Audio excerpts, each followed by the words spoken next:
Chapter 2. Now the days of David drew near that he should die, and he charged Solomon his son, saying, I am going the way of all the earth.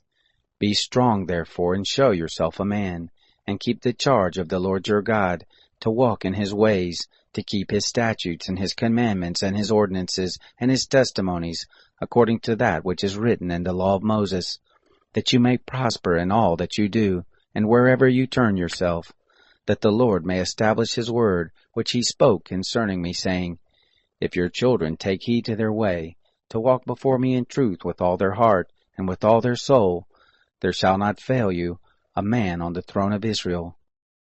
Moreover, you know also what Joab the son of Zeruiah did to me, even what he did to the two captains of the host of Israel, to Abner the son of Ner, and to Amasa the son of Jether, whom he killed, and shed the blood of war in peace, and put the blood of war on his sash that was about his loins, and in his shoes that were on his feet.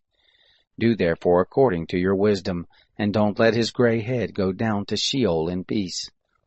But show kindness to the sons of Barzillai the Gileadite, and let them be of those who eat at your table. For they came to me when I fled from Absalom your brother. Behold, there is with you Shimei the son of Gera the Benjamite of Bahurim, who cursed me with a great curse in the day when I went to Mahanaim, but he came down to meet me at the Jordan, and I swore to him by the Lord, saying, I will not put you to death with the sword. Now therefore don't hold him guiltless, for you are a wise man, and you will know what you ought to do to him, and you shall bring his gray head down to Sheol with blood. David slept with his fathers, and was buried in the city of David. The days that David reigned over Israel were 40 years. 7 years he reigned in Hebron, and 33 years he reigned in Jerusalem.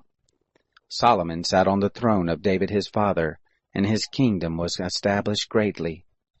Then Adonijah, the son of Haggith, came to Bathsheba, the mother of Solomon. She said, Do you come in peace? He said, In peace. He said, Moreover, I have something to tell you. She said, Say on. He said, You know that the kingdom was mine, and that all Israel set their faces on me that I should reign.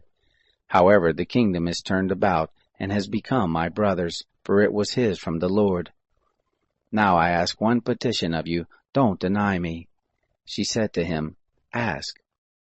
He said, Please speak to Solomon the king, for he will not tell you no, that he give me Abishag the Shunammite as a wife. Bathsheba said, Well, I will speak for you to the king. Bathsheba therefore went to King Solomon to speak to him for Adonijah. The king rose up to meet her, and bowed himself to her, and sat down on his throne, and caused a throne to be set for the king's mother, and she sat on his right hand. Then she said, I have one small petition to ask of you. Please don't deny me. The king said to her, Ask on, my mother, for I will not deny you. She said, Let Abishag the Shunammite be given to Adonijah your brother as a wife. King Solomon answered his mother, Why do you ask Abishag the Shunammite for Adonijah? Ask for him the kingdom also, for he is my elder brother, even for him, and for Abiathar the priest, and for Joab the son of Zeruiah.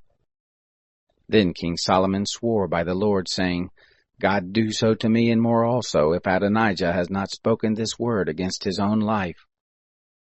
Now therefore, as the Lord lives, who has established me, and set me on the throne of David my father, and who has made me a house, as he promised, surely Adonijah shall be put to death this very day. King Solomon sent by Benaiah the son of Jehoiada, and he fell on him so that he died. To Abiathar the priest the king said, Go to Anathoth, to your own fields, for you are worthy of death, but I will not at this time put you to death, because you bear the ark of the Lord God before my father David, and because you were afflicted in all in which my father was afflicted. So Solomon thrust out Abiathar from being priest to the Lord, that he might fulfill the word of the Lord, which he spoke concerning the house of Eli in Shiloh. The news came to Joab, for Joab had turned after Adonijah, though he didn't turn after Absalom. Joab fled to the tent of the Lord, and caught hold on the horns of the altar. It was told King Solomon, Joab is fled to the tent of the Lord, and behold, he is by the altar. Then Solomon sent Benaiah the son of Jehoiada, saying, Go, fall on him. Benaiah came to the tent of meeting, and said to him, Thus says the king, Come out. He said, No, but I will die here. Benaiah brought the king word again, saying, Thus said Joab, and thus he answered me. The king said to him, Do as he has said, and fall on him, and bury him, that you may take away the blood which Joab shed without cause from me and from my father's house.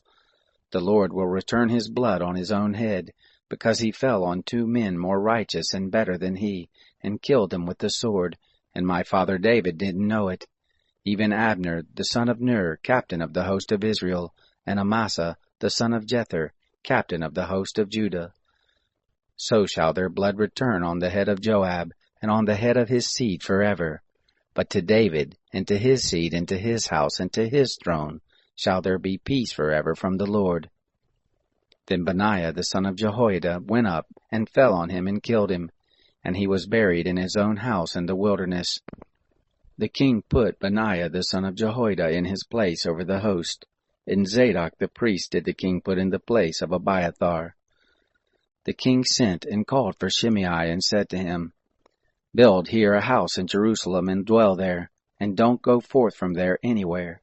For on the day you go out, and pass over the brook Kidron, know for certain that you shall surely die, and your blood shall be on your own head. Shimei said to the king, The saying is good. As my lord the king has said, so will your servant do. Shimei lived in Jerusalem many days. It happened, at the end of 3 years, that 2 of the servants of Shimei ran away to Achish, son of Maacah, king of Gath. They told Shimei, saying, Behold, your servants are in Gath. Shimei arose and saddled his donkey, and went to Gath to Achish to seek his servants. And Shimei went and brought his servants from Gath. It was told Solomon that Shimei had gone from Jerusalem to Gath and was come again.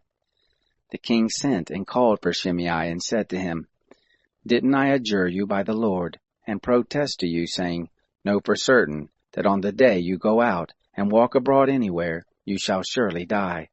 And you said to me, The saying that I have heard is good. Why then have you not kept the oath of the Lord, and the commandment that I have charged you with? The king also said to Shimei, You know all the wickedness which is in your heart, that you did to David my father.